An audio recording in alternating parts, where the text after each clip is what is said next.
I've got an update for you. I said I'd give IM8 a shot, and now I'm not letting it go. I've started daily ultimate essentials to help with low energy, digestion, and focus, and I've never been better. Now it's becoming something I don't want to go without. IM8's daily ultimate essentials is my go-to for getting the benefits of 16 different supplements in one tasty drink, co-founded by David Beckham and crafted with insight from experts at Mayo Clinic and a former NASA chief scientist. It simplifies my wellness routine and makes it easier to support my health. The drink is loaded with 92 nutrient-rich ingredients such as vitamins, minerals, adaptogens, CoQ10, MSM, and pre, pro, and postbiotics. It's designed to help you feel good from the inside out. What makes IM8 stand out is how it combines science with nature. They use effective ingredients and back them with research. Plus, it's been through clinical trials where 95% of participants feel more energetic and 85% said their digestion improved and less bloating. I just feel better every day. And as I get older, I always am looking for new ways to make sure that my body is getting the nutrient it needs to operate at its maximum level. Give your body what it deserves with IM8. Go to im8health.com/VIALL and use code VIALL for a free welcome kit. 5 free travel sachets plus 10% off your order. That's IM8 Health, HEALTH.com/VIALL with code VIALL for a free welcome kit. 5 free travel sachets plus 10% off your order. Again, that's im8.com/VIALL with code VIALL. This statement has not been evaluated by the Food and Drug Administration. This product is not intended to diagnose, treat, cure, or prevent any diseases. Don't forget, Viall Files Plus now offers ad-free episodes for all Viall Files episodes, including Ask Nick, Reality Recap, and Going Deeper. Plus, if you love Ask Nick, you will absolutely love our Ask Nick updates, where you get updates of your favorite calls, our deep dive on all your favorite Reality Recap TV shows, and our pop culture roundups, where we talk about all your favorite pop culture topics that we didn't get to in this week's episode, plus deep dives on our Going Deeper guest, and so much more. All you have to do is go to Viall Files Plus, and you will be lucky you did. You're crazy.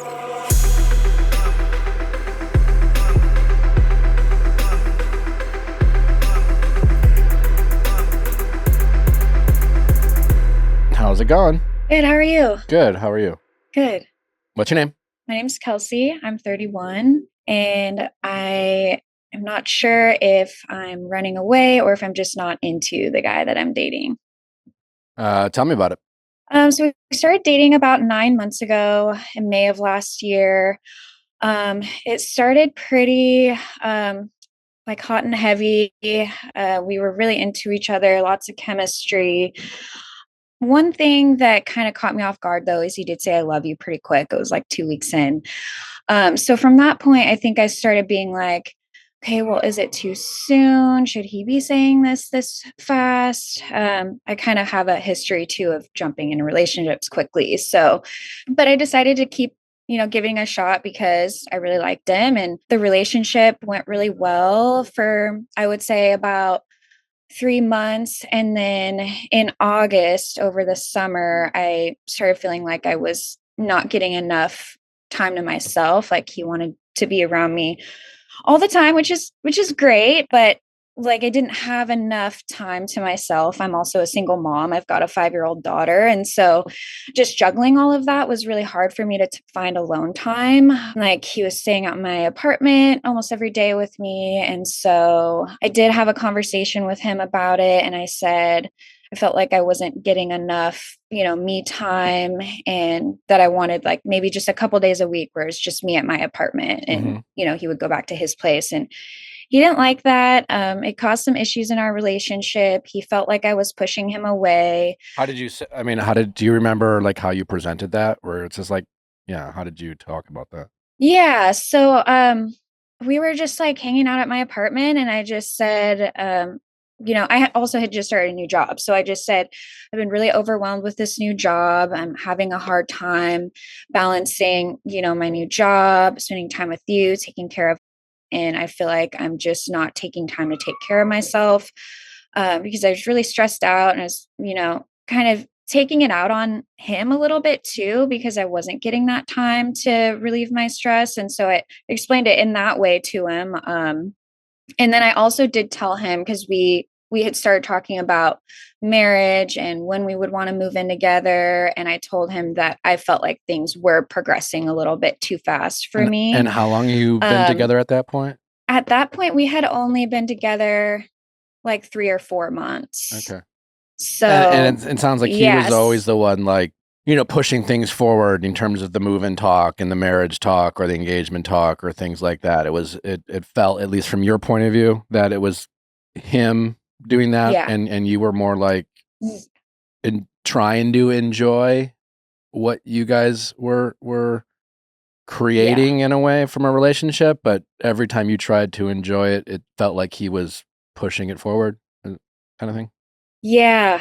That's really exactly what it was. And at first, when I kind of felt like he might be love bombing me, but it was like I couldn't really tell, because he was giving me, tons of compliments and like buying me gifts, and he said I love you 2 weeks in. And so like I was really confused at the start of the relationship, but then as it progressed, it got a little bit more normal, if that makes sense. Like, it was a lot more balanced as far as like him complimenting me and us just like being able to hang out and have a good time. But then at that point too, I was like, I still felt like things were moving too fast, and he was already talking about marriage, and like I was open to the idea, but then when it came down to like the timeline of it, like he wanted to get married within like a year of us dating. And how old is he? He's 30. He just turned 30 in August. Never been married so or this anything? all happened right around his birthday. No, never been married. No or kids anything. or anything? Me either.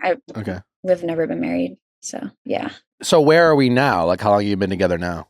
Not quite a year. It's been about 9 months recently. So he still has his apartment that's cheaper rent than where I'm at. My lease ends at the end of next month. And so we did a little test run where I went and stayed at his apartment. My daughter and I stayed there for, I would say, like 2 weeks. And honestly, I just got really anxious while I was over there. And I felt like I'm not ready to be here. I want to go back to my own apartment. And then there was little things that would happen where like little habits he has, that I couldn't tell if it was like I was getting annoyed because like I'm, we're spending so much time together. Sometimes people annoy you, but I couldn't tell if it was that or if it was like maybe I'm just not happy in this relationship. And so I just sat down and talked to him, and I said, I don't think I'm ready for this step in the relationship. I've been really anxious since I've been here, to the point where it's like feels like I'm going to have a panic attack almost. And to me, it's like I got to listen to that, right? So I talked to him about it, and again, he was like, "Well, I think you're just pushing me away. You're just pushing me away. It's fine if you want to go back to your apartment, but I really think you're just pushing me away because you're scared." And so then what does that he mean? sort of gets in my head because so that's what I'm like, well, I don't think it's that. He thinks that I'm scared because of my past relationships. Because I did date a guy where I was ready for marriage with him and he wasn't. And so he broke the relationship off. And that relationship did really hurt me. And he knows about that. And so he thinks that I'm pushing him away now because I'm scared of getting hurt again. And so where I'm at is like I can't tell if that's what I'm doing or. Well, when he says that, does that feel right? No, it doesn't. All right. There you go. Yeah, it doesn't feel right. I mean, like, no offense to him. I mean, listen, I say this all the time. People, I'm not a therapist or psychologist. Doesn't mean his opinions aren't valid. I mean, people listen to the show. I have my opinions. People take it or leave it. The difference between him and I in this scenario is that he is emotionally invested in the outcome. And while I wish you nothing but the best, I guess I don't really care one way or the other whether you stay with this guy or not. And so, like, listen, like, nothing against him, but like he's obviously biased. He doesn't want to feel rejected. And I just think it's really important for you not to discount what he's saying, but like when he's telling you what he thinks it is, it's really important to listen to your body and what feels right or what feels wrong. You know, he would probably do himself a favor by just trying to listen to you and make you feel heard and sound like he is emotionally mature enough to hear the feedback you have without it triggering him to the point where he is acting like you're about to break up with him.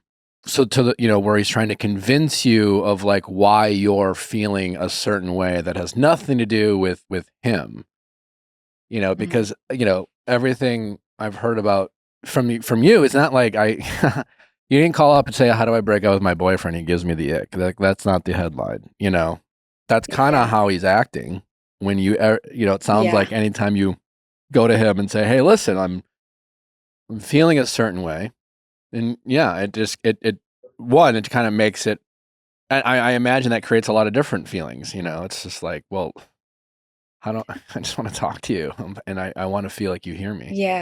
Yeah, it's really hard. And another dilemma I have, you know, I'm 31. I do want to find someone one day. So I'm like, I don't know. It's a little bit scary being single again, especially having a kid and like trying to figure out how to navigate that as a single mom and like bringing my daughter into it. Cause now she's like sort of attached to this person. And it's like, so it brings up the question of like how to navigate dating moving forward if I don't end up with him. It's a little bit scary for me. It really sounds like mentally deep down, you just don't think he's your guy. That's just kind of how it sounds, and that's okay, you know? That, you know, just a small note, you know, like I wouldn't spend a lot of energy trying to figure out if he's love bombing you. I think 9 times out of 10, people can get excited when they meet someone they finally are excited and like, you know, that, you know, everyone's having a hard time meeting people, let alone finding someone they get a little excited about.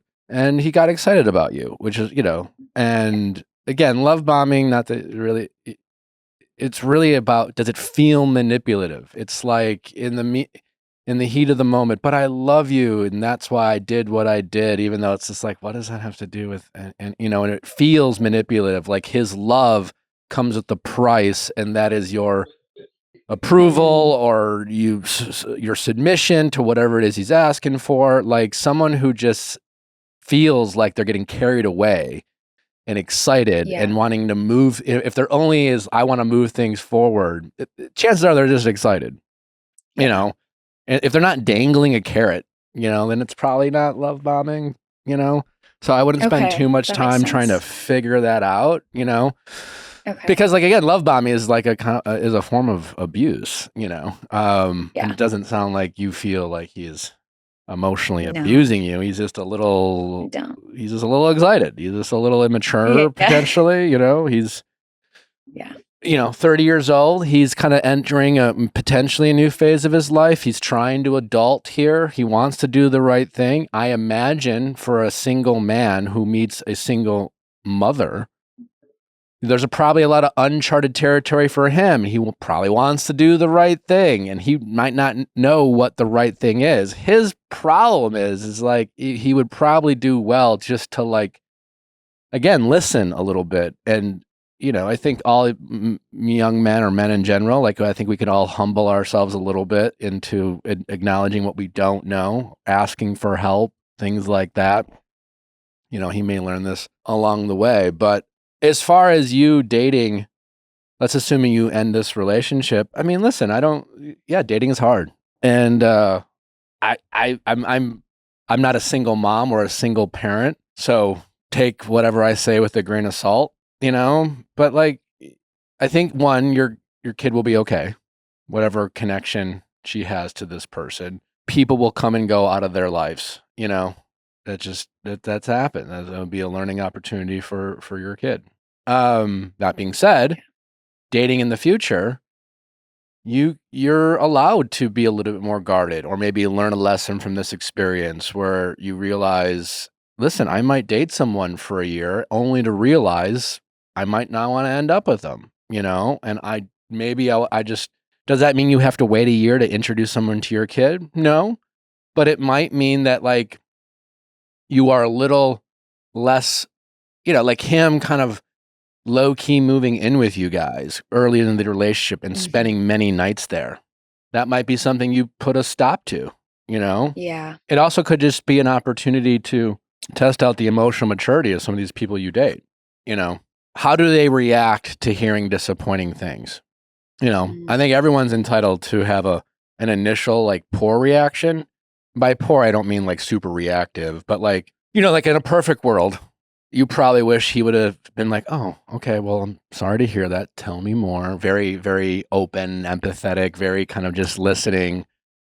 But it would make sense at first for him to internalize this and be like, oh, so you just fucking hate my guts and, whatever, But the emotional mature person should at least come back, maybe a day or two passes and say, hey, listen, I sorry if I had like a little hasty reaction. Obviously I like you and I'm just it was disappointing to hear, but like your feelings are valid. And at the same, let's sit down and talk about this stuff. Yeah. So if nothing else, my guess is if he would do stuff like that, you might feel differently about him. But like being a mom, it's hard in a relationship where you're always the one trying to explain to your partner why things aren't okay or why you're not doing something. And then you're either like defending your point of view or parenting him in a way that's like, I shouldn't have to explain this to you. And like, again, when I say parent, like, cause he gets, he's upset, he gets, he's throwing a little bit of temper tantrum, things like that. Yeah. Yeah, because like where we left things, so I went back to my apartment and now he was just like, and I told him, I was like, I did say I don't want to end the relationship. I just want to move back to my apartment because I'm not ready to take this step. I want to slow down a little bit. I'm just not ready. He said that he needs time to think about that. So my thought is, well, I don't know. It's just weird to me. It almost feels like it's an ultimatum of like, I have to either live with him or we end the relationship. So now I'm like kind of unsure about what to do there. I think Yeah. listen, I mean, sounds a little emotionally immature. Yeah.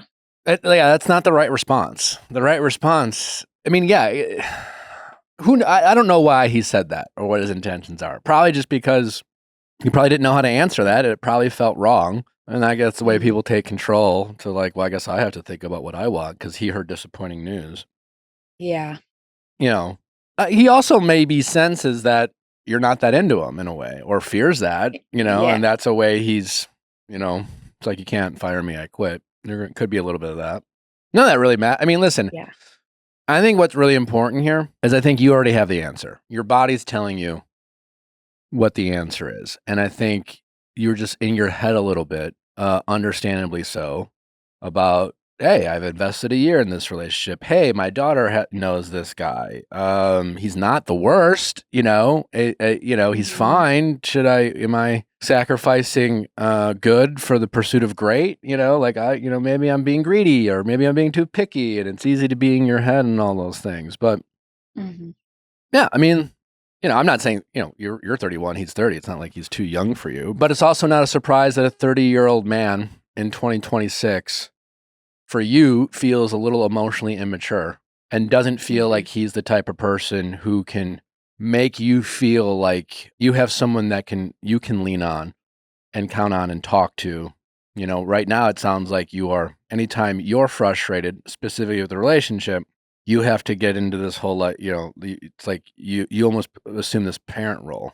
Yeah, that's exactly what it feels like. It's either that or like the two times we've had conversations about like the timeline in our relationship, it's either that or it feels like he's just assuming that I'm like trying to push him away because out of fear when I mean, maybe a little bit, but also like I do have a kid too. So like moving at a slower pace is kind of something that I need. So yeah. Well, that's the thing. It's just, it's a little on his part. Again, it's like, it's understandable that might come out of his mouth, or certainly it's possible, like, that you have some baggage from past relationships for sure. But as you know, you opened this call by saying, I have actually a history of jumping into relationships a little too fast. And now I'm taking it slow, which kind of signals growth on your part. He doesn't want to acknowledge your growth. He just wants to dismiss that and call it fear. Which again is just like understandable. It makes sense. His logic isn't like completely bananas, but like again, he's not giving you the benefit of the doubt, and he is centering his fears over understanding why you feel the way you feel and understanding why you're choosing to make some of these decisions, and they're not always about him. Yeah. Yeah. That really makes a lot of sense. And I think you're right. I think I've sort of just been trying to almost convince myself that I should be in this relationship because he is a really good guy and he treats me well for the most part. You know, we do get along pretty well, but at the same time, there's times where it feels like there's just something missing almost. Like, What do you think that is? you know, like we don't have the same sense of humor. There's times where we're hanging out and I like kind of wish I was doing something else. And so there's like little things that happen like that where I'm like What do you worried mean by that I'm wishing you're doing something else? like wishing that I was like doing my own thing instead.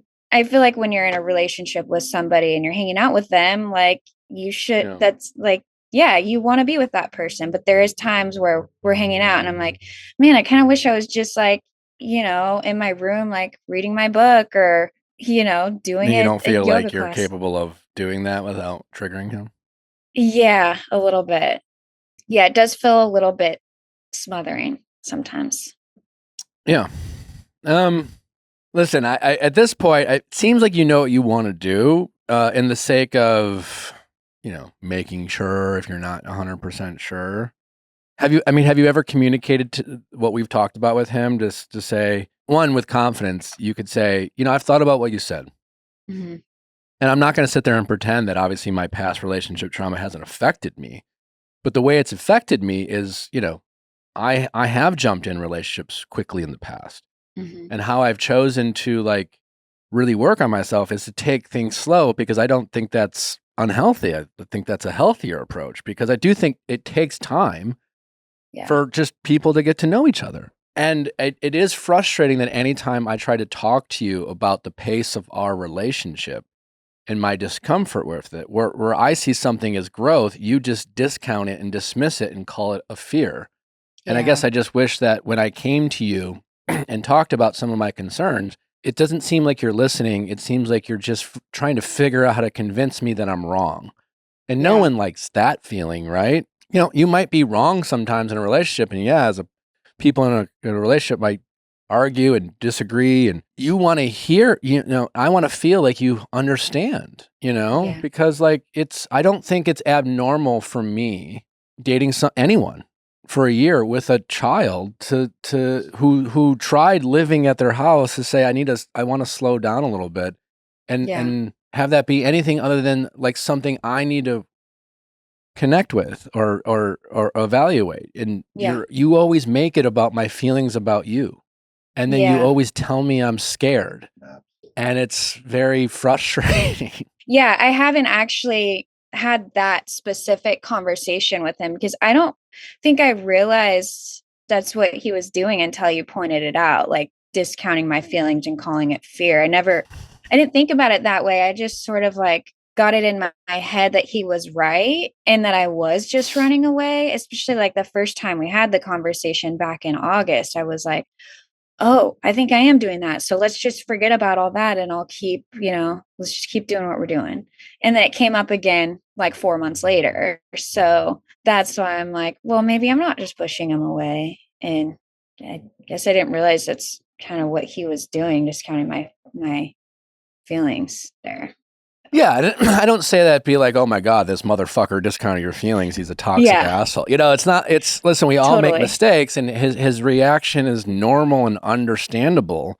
And like I said before, you know, that initial reaction makes sense, but if at a minimum, if he was emotionally mature, he would maybe acknowledge that a little bit. Yeah.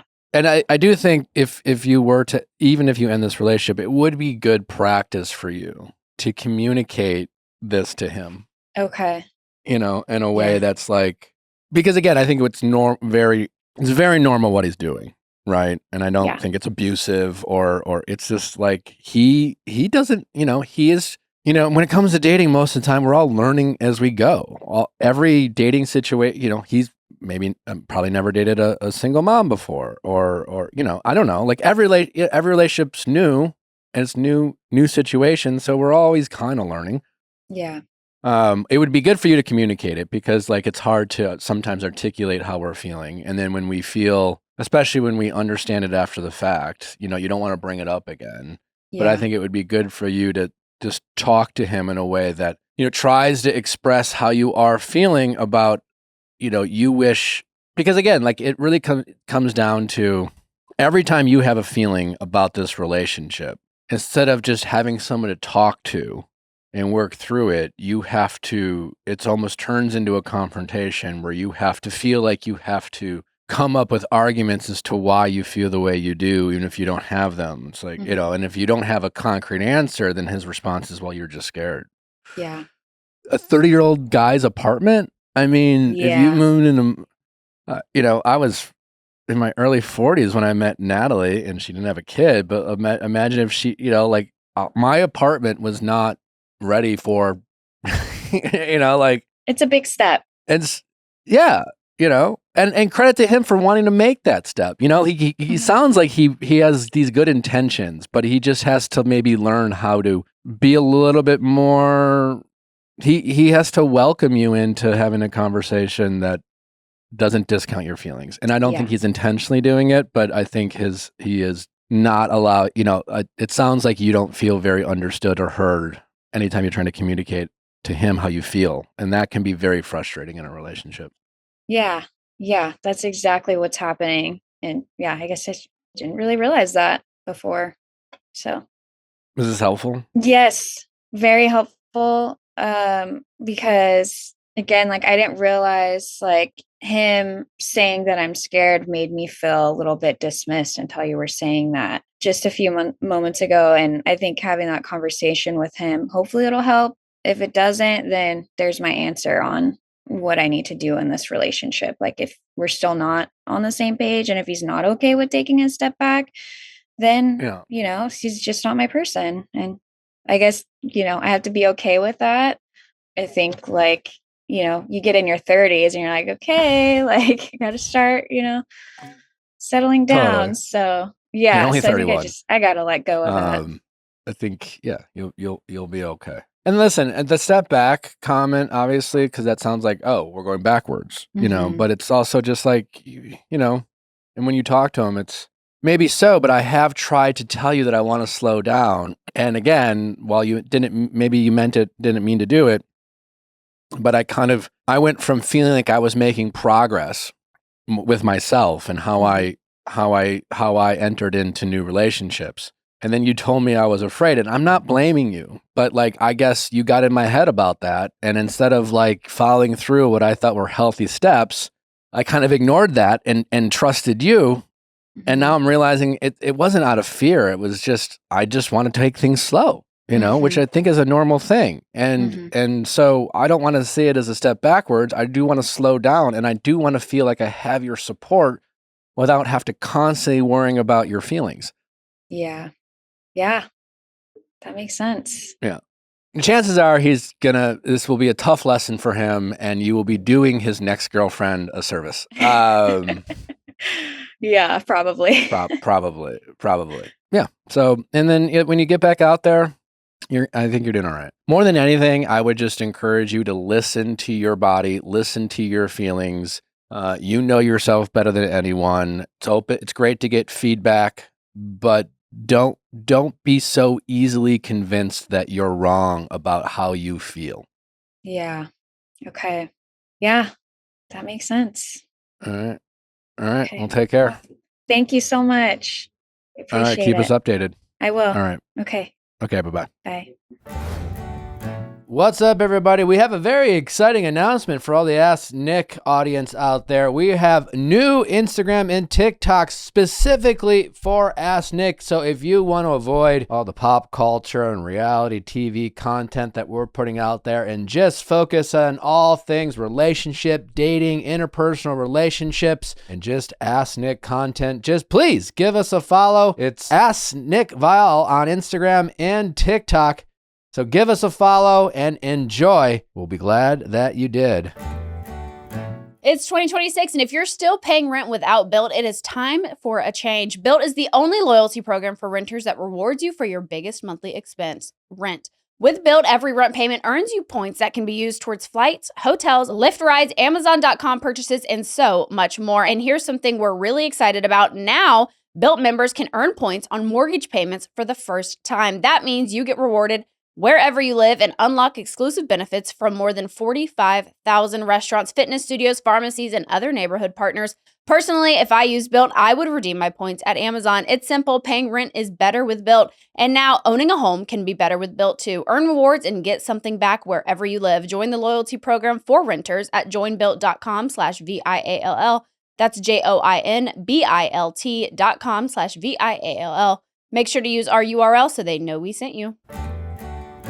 For all the parents out there with teenagers, we know you're already trying to keep a million different things under control. Cash App is here to help make sure your teens' money and their spending isn't adding to that craziness. Cash App is designed to meet teens aged 13 to 17 where they are with intuitive educational tools available through sponsorship by an eligible parent or guardian. Teens gain access to a personalized Cash App card that comes in different colors and patterns to fit their style and their ability to instantly access money from family and friends. Cash App makes managing money feel easier and honestly just cooler than other options out there. The platform also has tools that can help teens develop real-world financial habits in a space that's safe and easy to navigate, all with your oversight and approval. If your teen is getting their first job, Cash App can get them access to their paychecks up to 2 days early and can help them achieve personalized saving goals they can set themselves, all within the app. With Cash App, these tools become something they'll actually want to use because they were designed with them in mind. Finally, no one wants unnecessary surprises. With Cash App, there are no monthly fees, no minimum balance requirements, and no hidden charges when sending or receiving money. With the Cash App card, you and your teen's balance receive 24/7 fraud monitoring, and if something ever feels off, you have the ability to lock their card right from your phone in just one tap. Skip the stress and give your teen a way to learn financially responsible with no hidden fees. Download Cash App and get started today. For a limited time, new Cash App customers can earn $10 if they use code FAMILY10 in their profile and sign up and send $5 to a friend within 14 days. Terms apply. Cash App is a financial service platform, not a bank. Banking services provided by Cash App's bank partner. Prepaid debit cards issued by Sutton Bank, member FDIC. Direct deposit and promotions provided by Cash App, a Block Incorporated brand. Visit cash.app/legal/podcast for full disclosures. How's it going? It's good. How are you? Good. What's your name? My name is Rose. I'm 31 years old, and my boyfriend won't let me meet his kids. Should I be worried?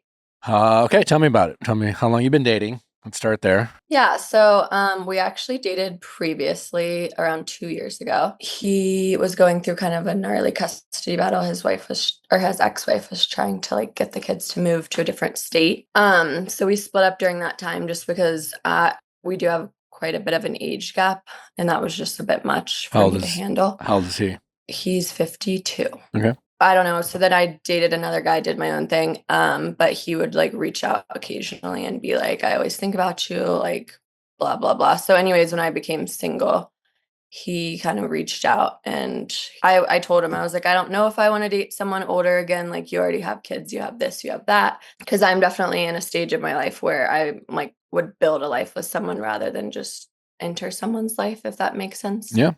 So anyways, so we started dating, say October-ish. And I was kind of skeptical to start dating. I was like, I don't know, you have kids. And he sent me this long email one day and he was like, I love you. I always talk to my therapist about you. I just know it's like this is meant to be. The new romantic thing to say in 2026. I always talk to my therapist about you. Exactly. Yeah. Anyway, sorry. I digress. No, you're fine. So yeah. So anyways, then I've been asking him what's kind of the plan. And I want to meet your kids. Will I be with them this summer? And he just won't give me answers. So it sounds like you guys recently just got back together. Yeah, in October. Okay. And he's very, also I should mention, he's a very intense person. He's not like, let's see how this goes. Like he'll just off the bat, he's like, I love you so much. Like, it's like, whoa, cowboy, like, Yeah. can we take a step back? So he's 52. How old are his kids? 9 and 11. 9, 11. Okay. And I've always been very understanding of his kids. Like, I've never tried to rush stuff because I know, like, they've been through a lot from their mom too. Says him. Yeah, exactly. And that's the other part of this, which actually I kind of sent him a text last Wednesday, so I've kind of solved it. And I'm more curious if you think I made the right call now. So I was with him 2 weekends ago, and he just kind of started to tell me his fears. And he would say stuff, I want to go back to school. And I'm like, okay, I want to go back to school. And he's like, I'll help you pay for school, and then we'll just see how it goes. Like, I'll pay for the first year and we'll just see. And I'm like, what is that? Like, he's already talking as if like we're not going to be together, I feel, in a sense. We were in the shower and he's like telling me, he's like, I don't know, I'm kind of scared about having like kids. Cause I told him, I'm like, if we get back together, like, I want kids. That's like never been something that I've been very upfront about it. And I'm like, I want to be married and I want to like I'm 31. I know I have time, but I'm not trying to just date around anymore. So we were on the same page, but then he was telling me his fears, and then he's like, when I hang out with my daughters, they're like, I don't know, Daddy, like, do we need another person? It's just the three of us. He told you this? And I get that. Yeah, he would tell me this stuff. So then I'm like, I get nervous because I don't want to be the one, messing up their little unit. So anyways, last Wednesday, I sent him a message and I told him, hey, I really care about you. If we're going to move forward, I need to know when kind of I would meet the kids ballpark, what the summer will look like. Will I get to spend time with you? Because in the summer they do week on, week off, and he's always planning these trips. So I just wanted to know like what it would look like. And I didn't hear from him for 2 days. And then when I heard from him, he was just told me he couldn't give me the clarity that I needed. Okay. And then you said what? I said, thanks for letting me know. Like, I appreciate the honesty. And then that brings us to the present day. Mm-hmm. So where are you mentally? I actually feel very relieved in a way. As far as you are concerned, are you guys still together? Are you kind of? I can't tell whether you that response kind of triggered maybe he's not my guy, or you're still trying to figure that out. No, I think maybe he's not my guy. I think if he was my guy, he could give me more clarity. I don't have an endless timeline as he does to have kids in the future. Well, I think that's kind of the most important part of the equation. Like, to me, this is kind of like, if nothing else, a conversation about like pet peeves and non-negotiables, right? And despite, maybe he's a great guy, maybe you guys have some really good chemistry, maybe he in fact cares about you and you care about him, and those are all nice things and important in a relationship, but like, you also maybe need more. And you have some non-negotiables. He has some non-negotiables. Your non-negotiables, it sounds like, are,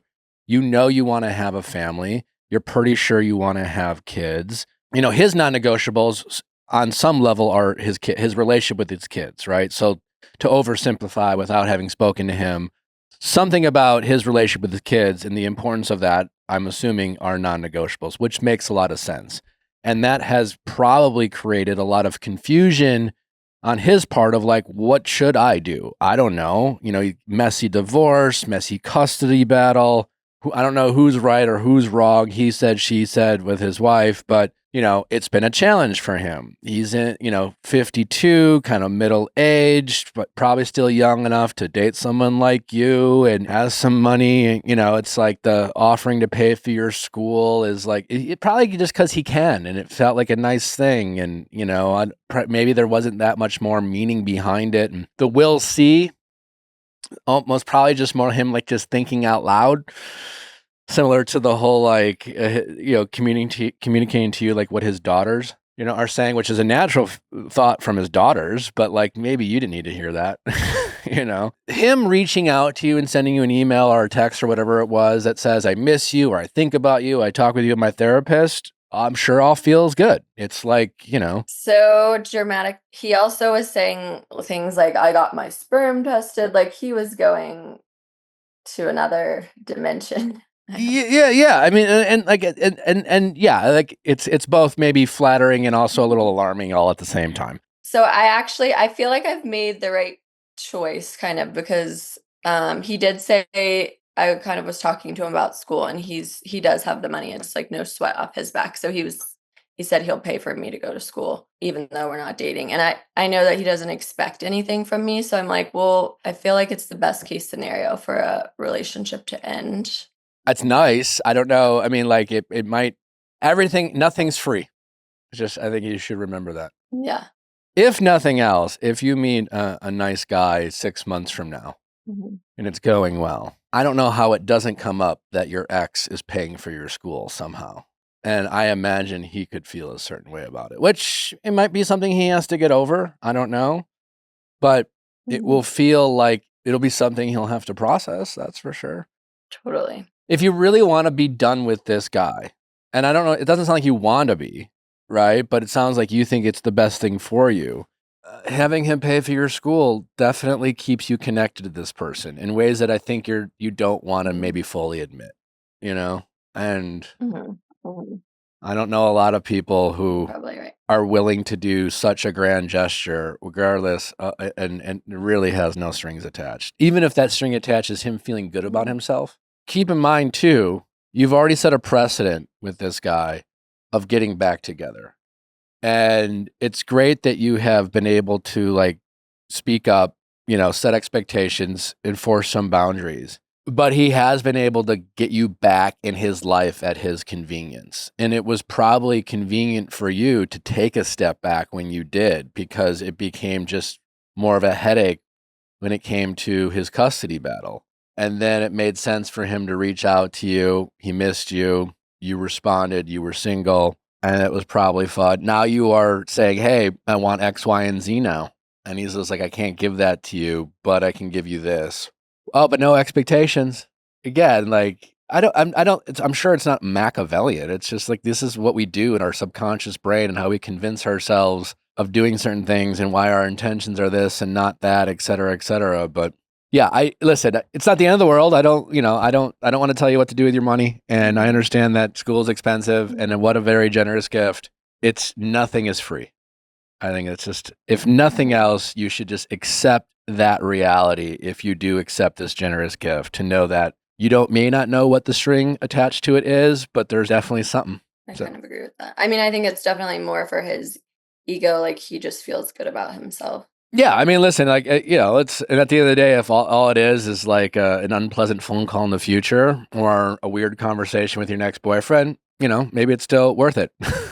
You're just better off accepting that if you do accept this, there may be a headache or two attached to it, and maybe it might be totally worth it, but you're better off mentally preparing yourself than acting surprised. Be like, oh God, I just can't believe this happened. But yeah, it does sound like you made the right decision as far as he doesn't seem like he's really ready to give you what deep down you want in a relationship. And he's probably got a lot of nice qualities. Your question started with, is it weird that he won't let me meet his kids? I mean, that's such so many variables into that, because I think it would be understandable for any single parent to be cautious about that. But to your point, which it doesn't match his intensity. Yeah, because the thing is I've always been respectful of meeting them. I never, because we dated before for 5 or 6 months. I never met them then. And then this time I knew it was going to be 5 or so months. But at first he said, you can meet them in January. And then he changed it to March. And then they were going to the Galapagos in March. And I was like, well, that's fun. But is there like a weekend that I get to hang out with you guys? And then it was like, well, I don't know. I feel good about sending a message and just being like, what's kind of the plan, like for the summer, for the future, and then on some level, him keeping you separate from the kids is a signal that he doesn't really want you to be a part of his life. It almost wants you to create a separate life with you, and that kind of makes you an escape. It makes you kind of like a side project in a way. And again, like, I think it's very tricky with kids and single parents, but this is an intense guy who's willing to pay for your school and saying he loves you and has this intensity, but like keeps putting off you meeting his kids, as opposed to my guess is you would feel if he had a sincerity where it was like he really wanted you to meet his kids because he really cares about you and really sees a future with you and really wants to like do it the right way, but just wants to make sure it's done the right way. And you're not feeling that. It sounds like you are feeling like he is finding, you want to meet his kids because you feel like it's the right thing to do and you want to be a part of his life. And he really doesn't want to. And so he keeps coming up with new reasons and excuses why he keeps kicking the can down the road. And he has a parenting coach, he has a therapist, he has this and that. And so I was like, well, why don't we talk to your parenting coach together to like come up with a plan? And he was like, nope, I can't. And I was like, well, that just seems like a red flag. Yeah, he's not looking to do that. Yeah, I really think he's treating you like a side chick. Yeah, I agree. Yeah. Okay. This makes me feel better though, because it's like hard when someone's telling you, I love you and I see a future. And I'm like, okay, but like, what's the plan? And then you're not hearing anything. So this makes me feel like my gut was telling me the right thing. I see a future with you. And like him saying that sounds like the 50-year-old version of a 25-year-old fuckboy saying like, I want to settle down someday. But that someday might be 15 years from now, So like he sees, when you really think about it, what does I see a future with you mean? Like, I see it, I can picture it. Like, it's like when you're sitting across the table with him and having a nice dinner. Oh, I see it because I enjoy my time with you. But he's not doing the things that are creating an environment that makes you feel like you are becoming a part of his world. And he's keeping you separate. And it would make sense at first, maybe. Honestly, when I first met Natalie, I was like, I don't know. It's like, But, once you decide you want to, if he's going to say, I love you and I want to build something with you and I want to pay for your school, but you can't meet my kids and I don't really know when I want to see you and blah, it's like, that doesn't make sense. So now that's giving, oh, well, how do I appease her to shut her up? Because I don't want to give her this, but I can give her that. And that's why to me, like the paying for your school is like it's not a normal, it's just, that's a huge gesture for anyone to do. And he is doing Which he has like, regardless of how much money he has. Yeah. It's still a huge gesture. And the fact that it's easy for him to do, again, like I said, I think it's just buying you off and keeping you happy. And he can't give you what you really want. So he's willing to give you this. And he knows it's a big gesture and he knows that would be really helpful. And there's a way of like needing it, well, let's see where it goes has more is like, that's him saying, well, let's see how I feel about you when the next tuition bill's due. Yeah. I'm not going to guarantee you for 4 years. We'll see is like solely based off of his feelings. Yeah. Mm-hmm. No, I agree. I feel better about this for sure. And I would be shocked if you got a new boyfriend, if he will be still paying for your tuition. That's true. That is true. Yeah. Well, also, I'm a twin, so congrats. Oh, really? Twins. That's amazing. Fraternal, identical? Like the best thing ever. Brother? I'm a fraternal. I'm an IVF baby, but really? Having a twin's the best. That's amazing. That's awesome. Any tips? I don't know. I mean, my mom just has funny stories. She's like, when y'all were old enough, you would be like flushing pearl necklaces down the toilet together and giggling and just, I don't know. But It's been fun. We went to school together and now he's always trying to get me to move where he lives now. So It's the best. That's awesome. Well, we're excited. Hopefully this was helpful. Keep us posted on his life unfolds and appreciate the well wishes. Yay, thank you. All right. Congrats. Bye, Nick. All right, take care. Bye-bye. Well, we all know if there is something I love more than my husband, it is probably Quince. And it is because the things that I find at Quince have lasted me a lifetime, and they have replaced fast fashion in my house, not only with just me, but with Rivers clothes, with household items, with bedding, with kitchen essentials, with everything possible that you can think of. Quince has it, and it is the best quality. Quince works directly with top factories and cuts out the middleman, so you're not paying for a brand markup, just quality clothing. Everything is built to hold up to daily wear and still look good season after season. Plus, they only partner with factories that meet rigorous standards for craftsmanship and ethical production. If you are finally looking to invest in a cashmere sweater, do it with Quince because they have the best under the sun and they are only $50. Ridiculously soft and doesn't cost a fortune, looks good, and keeps you warm. These pieces have revamped my closet. Quince has really become a go-to across the board. And especially with our twins coming, we are stocking up on all things baby. Refresh your wardrobe with Quince. Go to quince.com/VIALL for free shipping on your order and 365-day returns. Now available in Canada too. That's QUINCE.com/VIALL. Free shipping and 365-day returns. Quince.com/VIALL. One of the biggest growth hacks in realizing you don't have to do it all yourself. Upwork makes it easy to bring the right freelancer in when you need them so you can stay focused on what you do best. Upwork is a one-stop platform to find, hire, and pay expert freelancers across web and software development, data and analytics, marketing, business operations, and more. Upwork helps grow your business by giving you fast access to specialized talent across 125 plus categories so you can fill skill gaps, launch projects faster, and scale support up or down without committing to full-time headcount. With Business Plus, you can access the top 1% of talent on Upwork, and with AI-powered shortlisting, you'll get matched to the right freelancer in under 6 hours. No endless searching required. Thousands of growing businesses already trust Upwork to hire flexible, high-quality freelance talent for everything from one-off projects to ongoing support. It's free to sign up, and posting a job is easy. Visit Upwork.com right now and post your job for free. That is Upwork.com to connect with top talent ready to help your business grow. That's UPWORK.com, Upwork.com.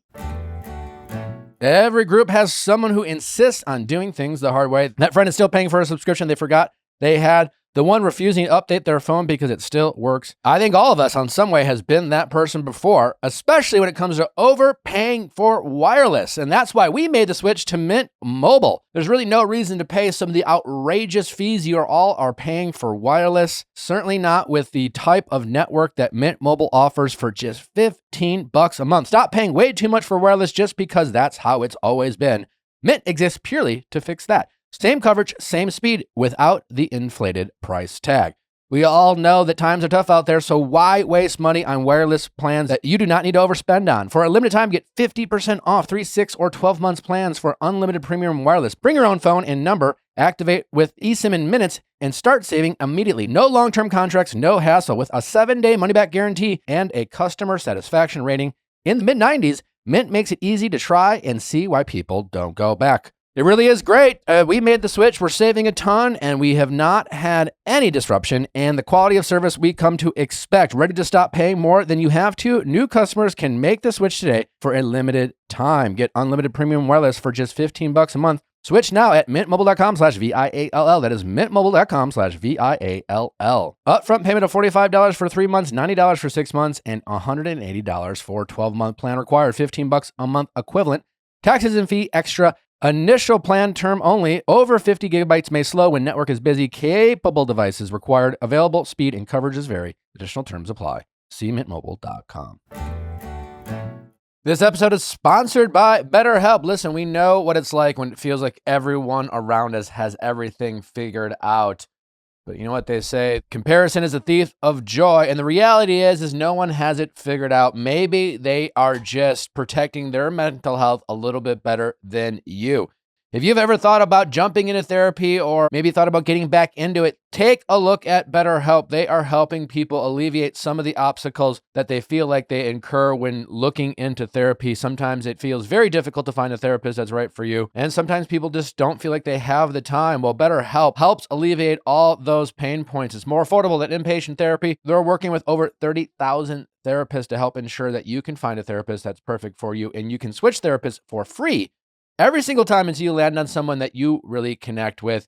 And then it's incredibly convenient. All you need is a tablet, a phone, a device, and everyone has one of those, and you can talk to your therapist wherever and whenever you need. Maybe it's in your car, maybe it's on a lunch break.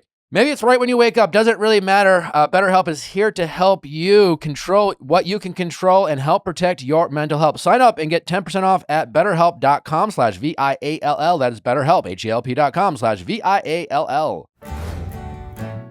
How's it going? Hi, I'm Rosie. I'm 24 years old, and I was wondering if I'm compatible with someone, how much does that spark really matter? Okay, well, tell me about it. So I started talking to someone over a year ago. online. We met on a dating app. He lives in a completely different state. And we actually met in person and we were talking for a year on and off as like friends and flirting. And it was really great. Like he feels like my best friend. Mm-hmm. But when we met in person, that like spark and that like initial connection was a little awkward and it was a little off. But he's kind of like the person that I feel like I can tell anything to. Okay. And right before he actually came to visit me, he was planning this trip for a while. I met someone else. And I actually ended up dating that person. And that person, we had like this like fiery, passionate, like spark, like whirlwind romance kind of situation.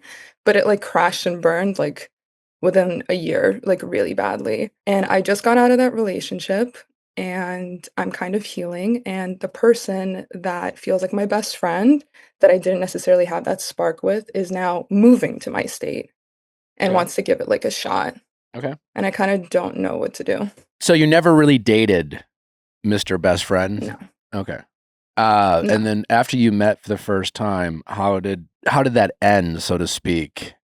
How did you communicate that kind of awkwardness to the point where it sounded like you ended things and then met this other person? So I met this other person before. Okay. I had only been on like 3 dates with him. Mr. Best Friend was already flying in to see me. That trip was already scheduled. So I was like, you Sure. know what? I have to give it a shot with this guy. And in person, like it was wonderful. We had like a really nice like couple days together, but that like spark that I felt with the person I ended up dating after wasn't there. Mhm. I was like always attracted to like both people, but the person that I ended up dating was in my state, and it kind of ended amicably with Mr. Best Friend because he was like in another state and he didn't figure out his next move yet. He didn't know what he was doing. He was switching jobs, so we just kind of like paused that Okay. altogether. Anything else? Um, the sex was kind of awkward a little bit. Like, I don't know, like we With Mr. have Best like a Friend? like some flirty yeah. Okay. So you did We like have some flirty banter. when you met up, you guys hooked up. Yeah, we Okay. spent like 4 full days together or like 5. And like what do you mean by awkward? Like Like, bad you know or when like you No, not not bad, but like you know when you kiss someone for the first time and it's like that like, oh wow, like you're like butterfly Yeah. situation, like that wasn't there. But also I feel like I always have been drawn to like toxic relationships where there's always that like really like passionate like start and Yeah. then it just like completely fails. Like he's like the quintessential nice guy, like my best friend. He's such a sweet, like good man, but like I don't know if that's like enough. I don't know if I should like give it a shot or I should wait. I don't know what to do. I know Uh I'm like young, but yeah. Well, I think that's important to remember that you're, kind of still figuring things out, and that's okay in terms of like what you're looking for. Like, what's your dating history look like in general? so I have always just kind of been like a relationship girl. Like I've never really been like single for too long. I Okay. mean, I've always kind of known what I wanted and I come from like an immigrant family where, you don't really date around too much and you get married Sure. young and so I've always jumped from guy to guy trying to find like something and it's always been like really toxic relationships. One of my exes had BPD. The most recent one What's really BP? sweet What is that? borderline personality Okay, disorder. sure. It's similar to bipolar, and it was undiagnosed, so Okay. that was like a train wreck. Hmm. And the most recent ex, it was really disappointing because I loved him a lot, but we were just on completely different like wavelengths when it comes to life, and it was just getting really toxic really fast within a year. So we kind of cut it off about like 2 months ago. What's stopping you from this guy who's coming out just being open to the possibility of I mean, I also like what is the cadence of communication you have with Mr. Best Friend these days? Since I got out of my relationship, like every day. Every day. And Yeah. when you were in that relationship, I'm assuming Mr. Best Friend you weren't talking to. No, Okay. no. Like he's been kind of like my short like shoulder to cry on for lack of a better word. And he's always been very like he's older, he's always liked me. He's kind of been pining for me How much while older? I've been in a relationship. 6 years older. Okay. Are you talking about other relationships with him? What do you mean? Like these toxic, your last boyfriend. How much have you opened up to Mr. Best Friend about your last boyfriend? A lot, to the point that he's kinda like my therapist, which I don't know is like a good thing, starting off like he knows everything about my failed relationship, and he's like it's like a weird dynamic where he is my friend, so we do have that like friendly like conversation. He has been there for me and like Yeah. supported me through this breakup, but at the same time, he's always been like, "I really wanna give this a shot, and I think like we could really be like great together," Does he and he's very recognize gung ho his? about me. Does he recognize when he's giving you advice or trying to listen and just kind of be a support system for you, which is all well intentioned, no doubt. Does he recognize his biasness in a way? Yeah, He he does. does. He Okay. tries to like remove himself for the situation, but he's always been a very good like communicator. We got into like a fight the other day for the first time. It was our first fight, and the way that he resolved it was really mature. And I've always had that issue with partners like in communication. How did he resolve it? Um he took accountability. It was essentially I found out that one of his friends that I had previously known about was actually an ex that he dated for 3 years. And he talked about this person a lot and essentially, like, didn't tell me that that was his ex. And, Gotcha. like, I felt like I was kind of lied to, a Sure. little misled about who this person is in his life, and he's like, "You know what? I was being a coward. I didn't know how to tell you. I'm so sorry. I won't Okay. do it again." Like, accountability, very mature. So I was like, "Hmm, that's new. That's different." I'm usually used to people not taking accountability. Okay. Well,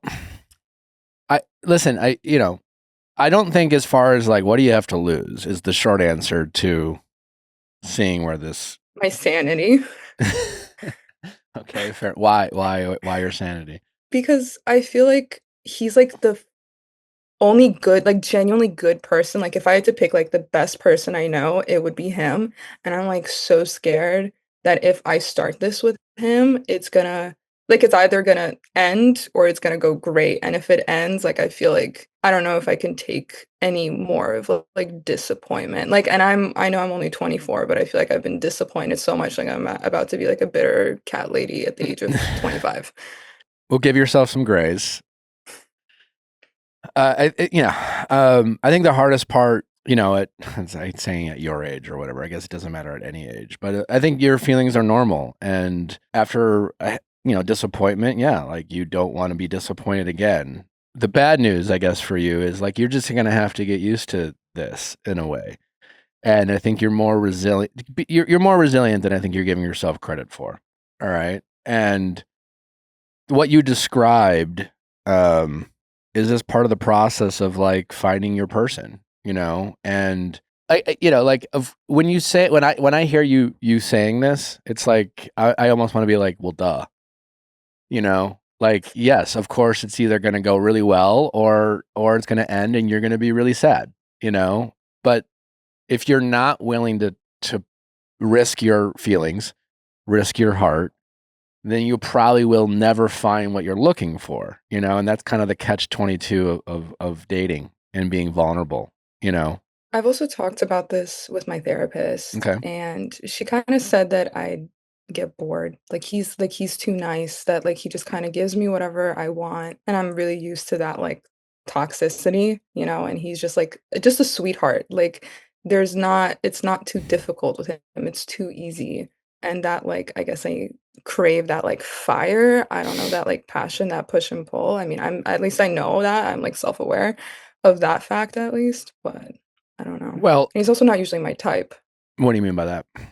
Like, physically, he's not my type. Like, he's a good-looking dude, and I think that once he comes to my city and he's gonna be a single bachelor, he'll have no problem picking up guys. He's 6'2", which is rare to find in my city, and he's a good-looking guy, but just I don't know, I don't initially have that, I'm like, assuming you mean he won't have no problem picking chemistry. up women. You said guys, but I'm Yeah. assuming that was just Oh, part of the slip. sorry. That's okay. You never Yeah, know. women. Well, I would say that it's a lot easier to listen. We all have to train our future partners, right? When we meet someone, they're strangers. We get to know them. Hopefully, there's a lot of compatibility to work with. But people have to learn you and you have to learn them. And you're going to meet people, whoever they are, where it's like not a perfect situation, or you have different expectations of what you like or don't like. And then you communicate that, whether that's your emotional needs, your physical needs in the bedroom, so to speak, and things like that. And I think it's a lot easier to potentially, using Mr. Best Friend as an example, you've listed a lot of like pros and cons, right? I like this about him, I don't like this about him, right? And they're all valid, right? Just because you've recognized that the things that maybe you have liked in the past with other relationships, you've also connected a little bit of toxicity to that I don't think you can completely discount them as like valid wants and needs, right? Like everyone likes to be challenged in relationships, right? Everyone likes to be pushed, right? We want to find our equal, right? We want, and there's a balance there. It's a dance, right? And I guess I'm just saying it's probably going to be easier and healthier, hopefully, that he could be someone who you could give this feedback to, right? And then they could sit with it and try to do something about that. And that feedback might, things might change as you guys get into a relationship. He's here. But, it could just be giving him a voice to push back, right? Right now, it's hard to evaluate how you guys would be in a relationship because you've never been in a relationship. You have a relationship, you've built this friendship, but he's still like pursuing you. He's still trying to win your affection over. And how he will be once he has you, quote unquote, has that security of like, this is my girlfriend and I feel secure in that. And I'm not waking up every day hoping she likes me, wondering if she likes me, et cetera, could easily change his attitude for the better in a way that he finds more of a voice and pushes back and communicates what he likes and doesn't like. And he might feel a little reluctant to do that now because he's just like not sure how you feel about him. So there's that element. Yeah. Does that make sense? I think I'm just hung up. Yeah, I'm just hung up on like with my last relationship. I kind of had that feeling where people say like, "Oh, you think it's the one?" Like I felt that at first. With It was Mr. very like Best Friend? romantic. No. With like the person I dated after I ended things with Gotcha. my best friend. Like the person that I dated for the past like year and it didn't work out. And I think I was so excited and I was so like butterflies and I was so like enamored by this person. And then it just like crashed so hard that with my best friend now, I don't really feel those like butterflies. He's just like reliable. Like he's like the rock, Yeah. And I was like, I don't want to feel like I'm maybe settling for something that's comfortable and safe. I don't know. I don't know how important that like spark and that like passion like is in the beginning or if that's something that can like grow because I've never really experienced the growing part of it. Yeah. I mean, well, most of the time we don't give ourselves or the relationships we enter in a chance to grow because we so often rely so heavily on that spark, right? The unexplainable. I don't know why I feel the way I do, but I feel this yearning for this person. Yeah. But, we've heard this from a lot of relationship experts about what that spark could potentially mean. And again, and I do like agree with it, where it's just like often it's a trigger. It's an emotional response to feeling a little insecure. And it'll feel like, it's just like, I don't know how this person feels about me. And you feel like so many of your feelings are based off of this intangible feeling. And then you want to keep that, but there's nothing really supporting that feeling other than you're really super physically attracted to them. They have a way of making you feel a little like, how do they feel about me? And then you kind of yearn for that more, right? And it could be it's sometimes like a toxic response of like your body letting you know that this is like a little dangerous and a little uncertain, but that's exciting, and things like that, and when we're younger, we kind of ignore the warning signs and lean into the excitement of it all. So there's a good chance, yeah, that the I don't want to say the spark doesn't matter, but I said this in my book, like compatibility is way more important. Chemistry is also really hard to trust.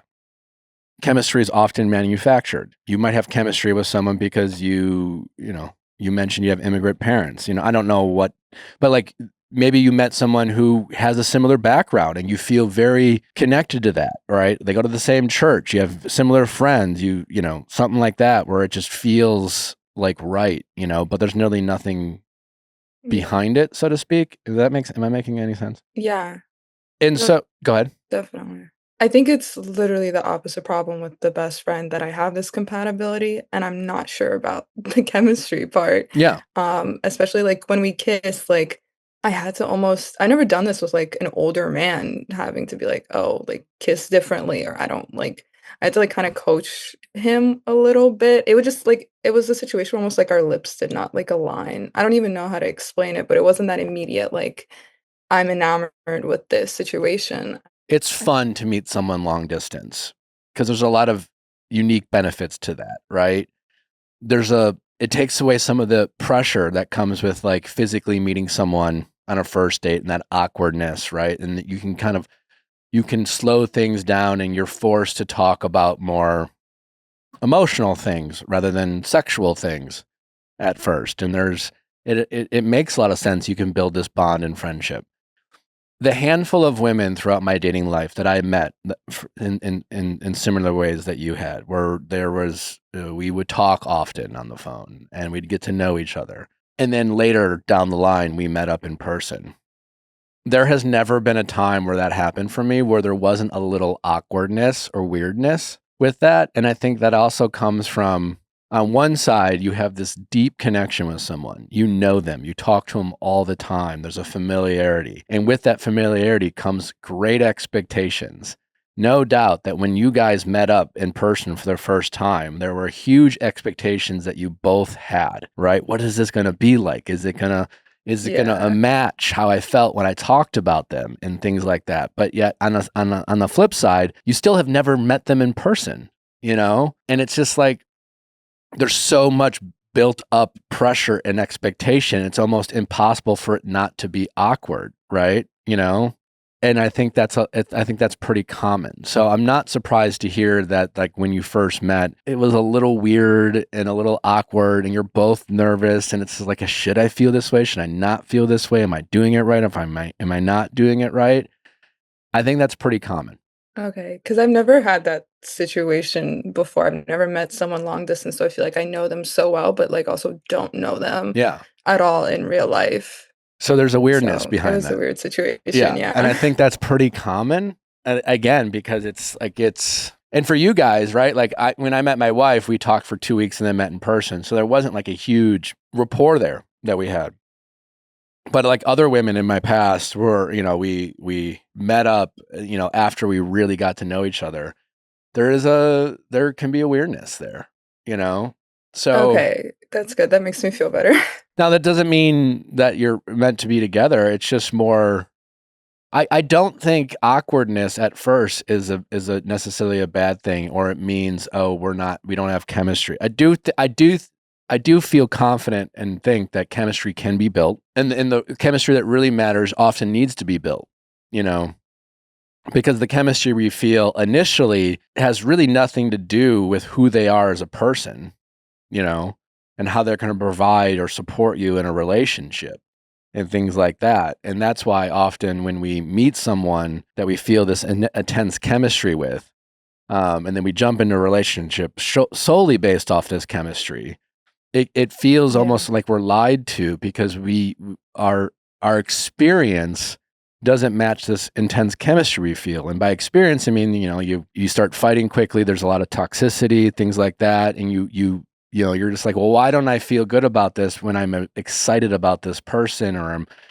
you know, and things like that. And that's just because it's mostly like ego driven decisions. When you meet someone initially, you feel that chemistry and that spark, that chemistry and that nervousness is mostly your ego being like, you need to prove to yourself that you can win this person, you know, and type of stuff. Yeah. Does that make I sense? think it's also because he's coming, like, for Valentine's Day to see me, and I'm gonna be 2 months out of that relationship. So I'm kinda just, like, overanalyzing the situation, wondering if it's also, like, maybe too soon to, like, move on, or I don't know if it is too soon, or how much of a chance I should give this, especially if I didn't feel that chemistry at first. I don't like just kind of all over the place with anxiety. Totally. Well, one, I think two different things, right? I think it can both be too soon for you, right? You're not ready to fully move on. You're not fully healed from that relationship. You are talking, and then two, he might be someone that it would make sense to pursue, but maybe you're not ready. The problem you guys are having is like you've already entered back into this friendship. You're talking every day. You have this rapport, and it's like, and that's where you feel this pressure of like you're getting yourself into a situation. You're enjoying the comforts of his companionship. You enjoy talking to him. He really is. He's serving a purpose for you, and it's helpful, right? But deep down, and he knows that it's not completely like, he's not your therapist. He's not disconnected from the outcome. He's invested in what you decide. And clearly that probably makes you feel a little uncomfortable, even though he's like, hey, you don't owe me anything. It's like, yeah, but I know what you want, type of thing. And there's a little bit of pressure there.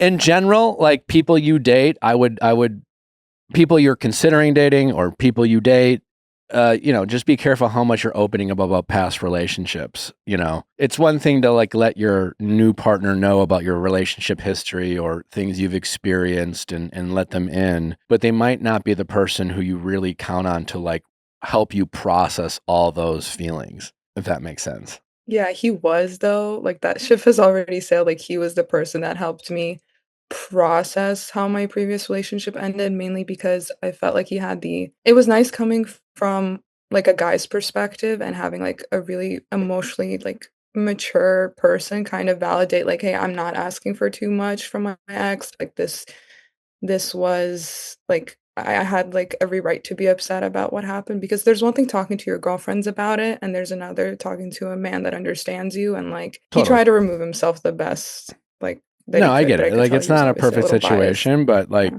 I still think there's something to be said about maybe slowing down there Okay. and making sure that and let him know. And again, if he's really this emotional, mature person that you think he is, then he should be able to understand, and that will probably make you feel better about things, Yeah. He's not fully moving in until months later. So he's just coming to like visit me and see me. And But when there you is some fully time that I moving to can by himself, he's not moving in with you, correct? No, Yeah. but my city. Yeah. My city, yeah. From another state. So And is Valentine's Day a coincidence, or is he coming to spend Valentine's with you? he wanted to see me because it's been like about a year since we've seen each other. And it just happened to be a coincidence because there's President's Day after. So he had the day to take on Monday. But also, I'm sure he does want to spend Valentine's Day with me. I don't know. Sure. He probably planned something. Well, I mean, and how does that make you feel? Excited and scared because I feel like I just spent the holidays with my ex, and then this really sweet, wonderful man is coming, and I'm not even sure if I like fully like him that much, and I know he's in on me. Yeah. And it's just a lot going on Sure. in my Well, that head. excited and scared feeling that you're feeling is normal, but also probably speaks to that toxic side that you talked about, because it's like it sounds like there's a part of you that deep down knows that like this could get a little bit messy. This might not be the smartest decision, but hey, I won't be alone on Valentine's Day, and he's a really nice guy, and I'll probably have fun, and but like, and the nervousness is also kind of excitement and YOLO, Yeah. because to me, it's like the smart thing to do would be to like set some healthy boundaries with this guy, and right off the bat, just be like, I am excited to see. Have you talked to him about these feelings towards him? I mean, not really, because I don't know how to explain to a guy that really likes me that I'm not sure if I really like him. It's like a weird conversation to have that I know I could have it, like, I know that he could take those emotions, but I just don't know how to, like, word that. Okay, well, we can workshop it. Like how just try it out. I'm him. We're sitting down, and what would you like to say to me to just take some of the pressure off of the first time meeting up again? and you want to communicate in a healthy way that doesn't hurt his feelings, but makes him understand where you're coming from. Like, do I say that I want to spend like Valentine's Day as friends, or like that, he means a lot to me, but I'd want to maybe see how we're like more so in person before we kind of take that next step. Something Maybe like that. something like that. You want, it's like when you're delivering bad news, you always want to sandwich it in between like something the whole like sandwich. It's just like hit him with something nice in the middle. It's like, hey, by the way, I'm just not sure, my feelings are a little confused, but by the way, you're great. Something like that, it would probably be something like this, where you're just like, can I talk to you about us?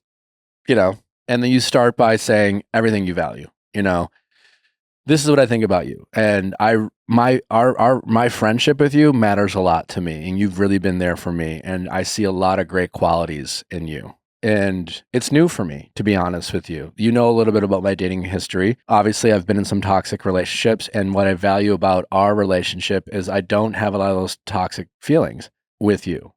On the flip side, as you know, I just got out of this relationship, and I don't want to pretend that I'm not fully healed from that, and I just really want to take things slow, because I do think we have this rapport, but when in terms of us being like actually a couple, I'm still processing those feelings. And when you come into town, I really just want to take things really slow, and I just don't want to have any expectations, and I don't want to like play boyfriend and girlfriend and things like that. And just kind of talk about the pace, rather than, you don't have to say like, I really like you, but I'm not sure how I feel about our chemistry. You don't have to hit him with that. It can just be, I'm not totally healed yet, and I really want to take things slow.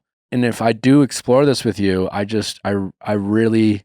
want to do things differently than I have in the past, and something like that, Yeah, that I don't want to play boyfriend and girlfriend is a really good thing to say. I feel like that's how I feel. Yeah. And just kind of go from there. It's just like, you do have the right to slow things down without him getting so bent out of shape about it. And if he really is this emotional, mature guy that you think he is, he'll understand. Yeah, he keeps bringing up my ex a lot, which you were right when you said maybe don't talk to a new potential partner about your past relationships, because he does bring that up. And How, and like what? like, And I how don't even so? want to think about that. Like asking me some questions, like if we're flirting, he'd be like, "Oh, did he do that?" Or like little comments, wondering how my relationship was with my Yeah. ex, and I'm like, I don't want to talk about him anymore. You said that to him?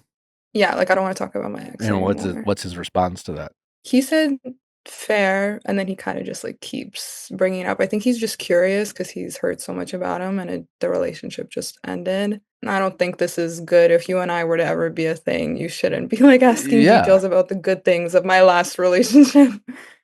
And what did he say? Oh, I didn't say that part to him. Oh. I just kind of said that I said it once, like I don't really want to talk about it anymore. And he just kind of like still asks questions every once in a while. And sometimes I answer, sometimes I like try to change the topic of conversation. Okay. Well, yeah, I think that's where you could say something like, listen, I know I've counted on you to talk about this relationship, so that's on me. So I don't Yeah. want to make you feel like you're doing something wrong. But like you said, like, I just want to be totally honest. This is our relationship, and how we started this relationship and this friendship is very different for me. And so it's just like, it's different, and I'm processing that, and I really need to take things slow. And I can't promise you how I'm going to feel, but I really appreciate how, and tell them what you appreciate about it. But, well, I know I've asked you and counted on you in the past to talk about my past feelings. Because I do like you, and I do think about the possibility of us being more than what we are now. I don't want you to be my therapist, and I don't want you to be my best guy friend, potentially. And he should like that, without the promise or the guarantee that this, you're saying this because you want to move forward with him. You're just kind of laying the groundwork for the possibility of moving forward with him. And he should totally understand that. And again, his bringing it up is now he's kind of like, he's probably in this kind of confused state of like, I got the green light to ask her about this stuff.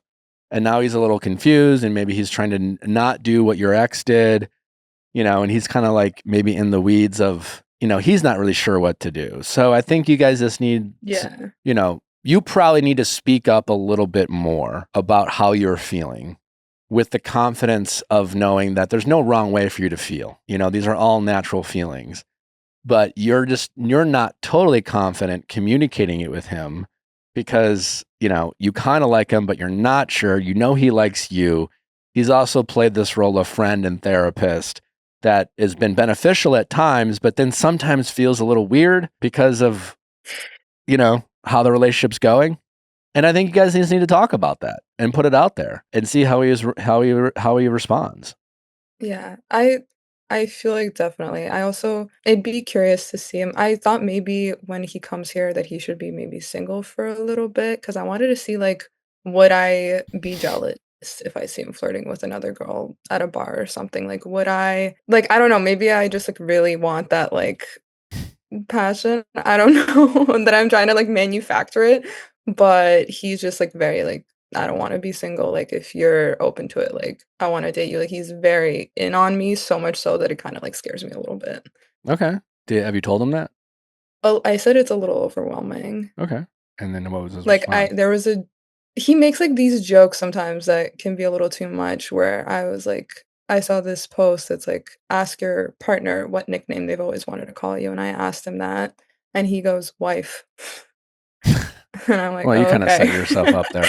Yeah, but I didn't think that would be the response, like, I thought, like, darling or, like, something, I don't know, something corny. I didn't think it would be, like, wife. I was like, "Oh, okay." So he's very, like, open and honest that he's, like, waiting for me, and that, like, freaks me out a tad bit. Yeah, pretty natural response. But I don't wanna lose a good guy, you know? That's the thing. Like, I don't wanna push him away. I don't wanna lose out on, like, a really genuinely nice guy that I feel, like, safe with at Yeah, the those same are time. really great qualities to have in a relationship.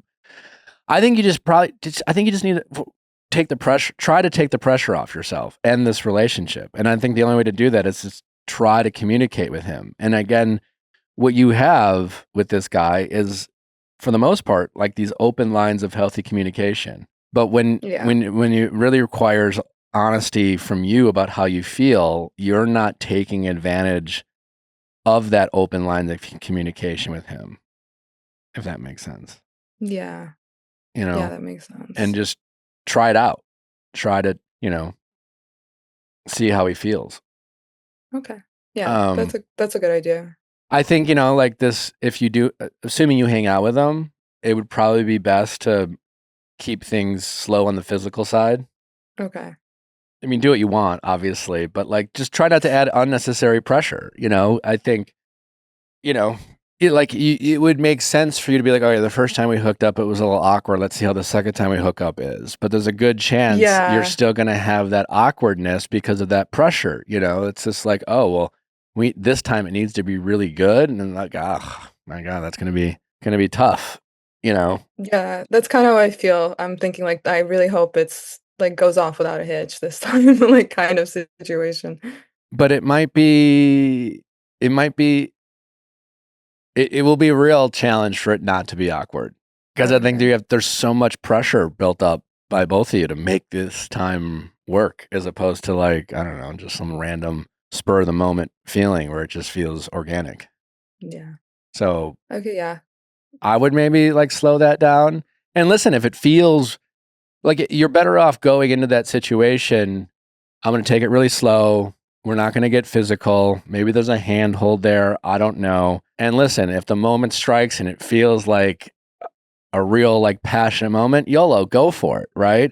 That's different than like Mhm. almost like, all right, we're going to hang out and I guess tonight we'll hook up and I guess we'll see how it goes. And you know what I'm saying? And kind of like map it out in your brain. It's Yeah. almost impossible for I'm it a not to be awkward. yeah, I'm a planner and a control freak, so that makes sense. I need to, like, go with the flow, I guess, Yeah. my to the best of my ability. And yeah, good that you have, maybe your plan should be to not do something, and to hold off, and it could always wait. And, if it's right, then it will happen at the right time. And if it doesn't feel right, then you probably won't regret not hooking up with them, that can always come.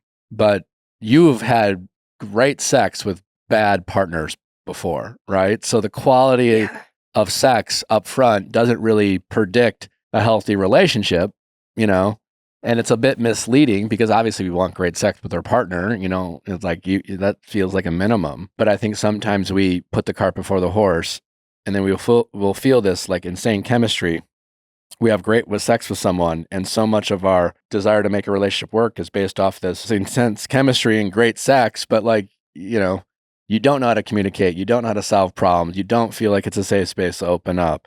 They get easily triggered. They react and things like that. And next thing you Yeah. know, you have this kind of toxic relationship. Yeah, you just described my ex in like one sentence. Like great sex, great chemistry, very like romantic dates. But when it came to like communication and speaking my feelings, it was like invalidating my feelings and Yeah. all the toxic cycles. So yeah, I think this is just a new. It's quite honestly, this is like a new and generally healthier way to approach a relationship. It's just like so untraditional and kind of boring in a way. Yeah, it's boring. I said that out loud to one of my friends. I was like, this feels a little boring. But you know that it's not that boring, you know, because you still have that uncertainty and you know, it's just a little. And I don't run from boring, I guess, is probably the biggest takeaway. You can decide that's not for you, but boredom, you know, boredom can be a great part of a relationship. To feel bored and content with someone is generally a good sign. You know, you're always going to get bored at some point, you know. Is this helpful at all? I don't know. Yeah, that was really helpful. I think you just like validated that like it's okay for things to get boring and just kind of see where it goes and play it out. And I will like talk to him about slowing things down I in think the for you ways. And guys, it's just really important for you to feel safe and comfortable with you setting healthy boundaries for yourself, knowing that some of those boundaries might be frustrating for him to hear, potentially upsetting. And there's that part of you probably that is used to like these toxic relationships and not speaking up when things feel off and hoping they go away. And you're kind of mimicking that pattern with this healthy relationship. it's actually the opposite. I've like spoken up. I'm like I Okay. don't hold things in. I usually speak up so much, but it always gets shut down or What do you mean? invalidated or like I would bring things up to all my exes before and I'd always communicate how I feel. I'm not the type of girl that kind of just holds it in. Okay. I'd try to communicate in the best, nicest way. And it would just get like shut down or like ignored or invalidated or what about that he would be like, well, what about my feelings? And I'm like, Sure. well, can we get to yours after we discuss mine? Like that kind of situation. So now that I have like, I don't know, a nice guy, I don't know, for some reason, I'm like a little more scared to open up. I guess I'm like scared of that happening again. I don't Okay. know. Well, try it out. I don't know why. Well, I mean, well, you know why? Because it hasn't, you know, because you have a history of it being disappointed when you try to express your feelings, Yeah. you know. Hopefully But this time's different. We'll see. yeah, we'll see. But, you know, listen, give yourself grace. You are only 24. That doesn't mean you have to discount yourself or discredit your experiences and your knowledge about what you need and don't need. But you also can just be patient and give yourself grace that, like, you know, you just haven't found your person. And, you know, you're only 2 months removed from this painful breakup. That's normal. It might make, you know, maybe in a weird way, your desire to have, you know, like, you want him to be single for a while and maybe get jealous, but maybe that's you also telling yourself, I want to be single for a while. And I'm so used to like jumping in and out of relationships, and I barely even healed from this past relationship. And I have this guy I have this huge familiarity with who's really pursuing me hard. And right now he's on some kind of timeline of us becoming a couple, and I'm not even healed yet. So how am I going to heal from this relationship while I'm trying to figure out whether this next relationship is good for me? How do you know when you're healed? I feel like that's like, I never really understood that part. You know, it's a process, you know. I guess it's more than anything how much time, you know, you just think about it less and less, you know. It comes up less and less, you know. When you are triggered by whatever, right now, I'm guessing when you're triggered relationship wise, it brings up a lot of past memories from this past relationship, right? You know, you hear a song, you see something that reminds you of something. It can be a little triggering. You feel it in your body and just you have a little anxiety, you know, and that's kind of like a sign of you're not being healed. You know, over time, when you get triggered by something, eventually something that's triggered you in the past couple months, you feel something. 3 or 4 months from now, you might be triggered by something similar and you will realize I'm less bothered by that. I didn't have to reach out to a friend or talk to my therapist about it and things like that. You know, you're able to process it pretty quickly, and by yourself, you know, and usually that's a sign of you healing. Yeah. I don't really reach out to friends anymore about like my past breakup. It's like I do kind of just process it and move on because the disappointment was already building in the relationship. It's not something that just kind of happened out of nowhere. So I guess I started processing it during Yeah. And you're moving probably on. like, for the most part, mostly healed, right? Like, you know, that relationship wasn't right for you. You're not, you know, so much of that first, you know, like you talk about acceptance. You know, a lot of times when we have a hard time moving on, is because we haven't accepted that the relationship that ended needed to end, right? You know, we're sad, you know, we feel rejected. So sometimes we ignore, you know, all the obvious signs of like, this relationship wasn't good for me, but you feel rejected maybe because they left or whatever, or you feel like they stole your power. So you're more processing like the why, you know, why did this end? As opposed to like, you know, but deep down, you know, well, the why is this wasn't a good relationship for me, but your ego's bruised and things like that. But it doesn't sound like that's where you're at. You know the why, right? You're not sitting there being like, Yeah. wondering if oh, well, if he fixes this and I fix that, maybe we can be better. You know, you're just kind of sad and it hurt a No. little bit. And right now, Yeah. maybe your healing has more to do with the fact that like that pain's still relatively raw. Like, you've accepted it as maybe the right and healthy thing, but it still hurts, right? You know? Yeah. And so, yeah, maybe it sounds like maybe you're just on the path and all you need is a little bit of time, you know? Okay. Time to like, because right now you're juggling your emotional feelings about the breakup and then how you feel about him, all while also considering his feelings. And while he's not your boyfriend, you still have a relationship with him and you feel some kind of obligation to care for him emotionally.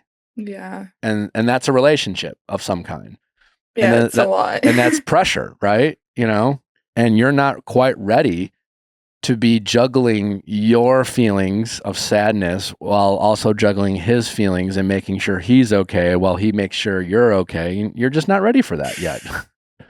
Yeah, it's a mess. Yeah. Well, no, you know, it's not a mess. It's just where you're at, and that's okay. You know, like, you don't have to conflate something more than it is. Like, I think everything you're going through right now is totally normal, and it's Right. it's I okay. just don't have a lot of friends that went through this. Like, all my friends kind of found their person really early on, and I feel like I'm like the train wreck of relationships Well, in the that's where you friend need to give group. yourself a So ton of grace.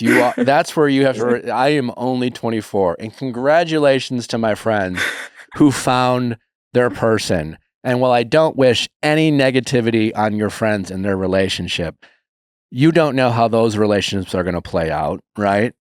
Statistics tell you that half of those relationships won't work out. You're not here to root for them or against them. You're just happy for them. But like, as you know, the yeah. comparison's the thief of joy, and their ability to find people when they found people has nothing to do with your relationship happiness and things like that. And part of maturity is just kind of your ability to separate, you know, the relationships around you and your relationship, be happy for them without being sad for yourself or comparing yourself or telling yourself that you're doing something wrong. You have different standards, expectations, desires, dreams that are probably different than your friends. And it's just, you know, a little bit of luck. But definitely don't compare yourself. You're not some mess. You know, you're only 24 and you've taken some risks. They didn't work out. You've learned a little bit along the way. You are learning things about your emotional needs that your friends haven't learned yet, you know, quite frankly, you know. And like, if one of these friends 3 years from now realizes they don't want to be with their person or things happen and they get disappointed, you might be a great friend to them because you have a experience in this that they don't have yet, you know? And that's just kind of part of life, you know? So instead of telling yourself that you're this mess of a dater and that you don't have all your friends have their shit figured out and you're just a hot mess, maybe just give yourself a little bit of grace and say, like, this is where I'm at today and it's okay. I'm only 24. I still have plenty of time. I've learned a lot about myself and the relationships that serve me and don't serve me. And while, like, yeah, it would be nice to have someone right now, I'm totally okay with being alone, and thinking about what you do have and things like that, and just taking it easy on yourself. You have a little bit of unnecessary pressure you're adding to this situation that needs to happen, and just let it play out. And in the meantime, with him, setting some healthy boundaries and communicating your feelings at the risk of being disappointed to see how he handles it and see if, like, he is willing to take things slow. And you can say, listen, like, sometimes when you say things like wife, that's a little heavy for me right now. It's flattering, but I'm not there yet, you know? And I see a lot of good potential with us, but I need to really slow it down, you know, because I'm having a hard time juggling the pain of this relationship and healing while, like, figuring out whether we're a match or not. Yeah. Yeah, definitely. And thank you for like making me not feel like a mess. I feel like I needed to hear that. Yeah, you're definitely not a mess. So, You're just a normal 24-year-old figuring it out, you know, and you've taken some yeah, risks and that's okay. And you know, definitely. and if you're willing to learn, you're going to learn a lot, you know, that, you know, adversity is a great thing if channeled correctly. And if you want to compare yourself to your friends, don't forget to give yourself some credit and acknowledge what you have that maybe they don't have.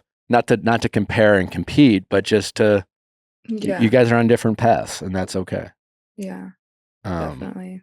Thank you. so if I'm you, I would take him up on spending some time with him over Valentine's Day weekend while setting some upfront expectations and healthy boundaries for yourself and communicating to him what you need from him.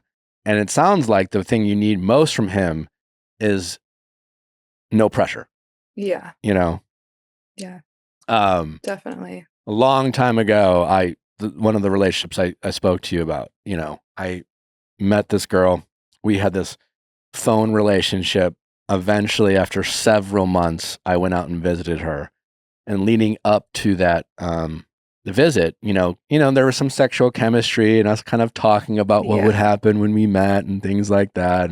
And I sensed that she was feeling I was going to go visit her, right? And it kind of felt like we had talked so much about what it would be like when we met up. I felt like she felt like there was this maybe expectation of us hooking up. So before I came out, I sent her this text. I was like, yo, listen, I'm really excited to see you. I know that we're going to have a good time. And that's all that really matters to me. And I have no expectations about this weekend other than just like you showing me around and us having a good time. And I know we've talked a lot and joked a lot about like the physical side, but like, I just want you to know I have absolutely no expectations. And please, like, I just wanted to ease her mind on that.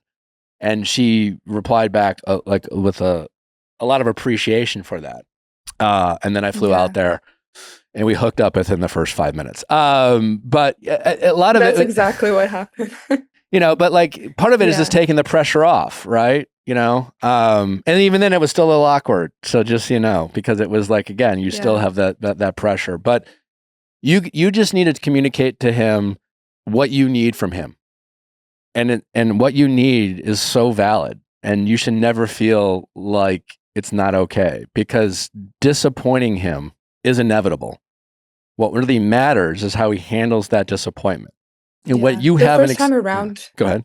The first time around, he did say something very similar to what you just said about, like, taking the pressure off, like, the first time we met, he made me feel really safe and, like, that we're gonna have a great time regardless, Yeah. so that's good to hear. I think this time he's just like, "Oh, this is finally my shot, like, she's finally single, like, I'm Yeah. finally moving," like, it just adds so much more to it, but you're right, I need to, like, You just need to communicate kind of that speak it's up and let him know. And he yeah, sounds like he will handle it just fine. And I think if you do pursue a relationship with this guy, when I was brought up earlier, that little coaching is like, maybe he needs permission to just speak up about what he wants from you. He's so careful about what he says that, like, without saying, hey, I want you to be a little toxic and I want you to be an asshole to me and things like that. It's just more like, sometimes you can say, like, sometimes when you say things, you're really considerate of my feelings, but I don't really know how you know, other than like, you want to marry me someday. I don't really know. I just want to know, like, if you're mad or, I want to feel like I'm getting an authentic reaction from you. And sometimes I feel like you're always, wanting to say the right thing to me. And I really appreciate that as support, but I also just want to, like, exist with you. And I want to just learn about what upsets you. And I want to learn about some of your bad habits. And I just want to, like, be, because right now it's a lot of like you opening up to him. He's a little older. He's got this lived experience that in some areas maybe you don't. He's trying to be helpful, but it's also like it's blurring the lines between romantic partner and like friend who you kind of, open up to. And it's just like, wait, are you my best friend therapist or are you a guy I'm potentially dating? And it's like, Yeah. And I don't think anyone's doing anything wrong, but I think it does require someone, probably you, setting these new expectations and boundaries and just dealing with how he reacts to it in a healthy way. Yeah, I will do that. Yeah, thank you. Cool. All right. Well, keep us posted how it goes. I will. Thanks so much, Nick. I really appreciate it. All right. Have a good one. You too. All right. Bye-bye.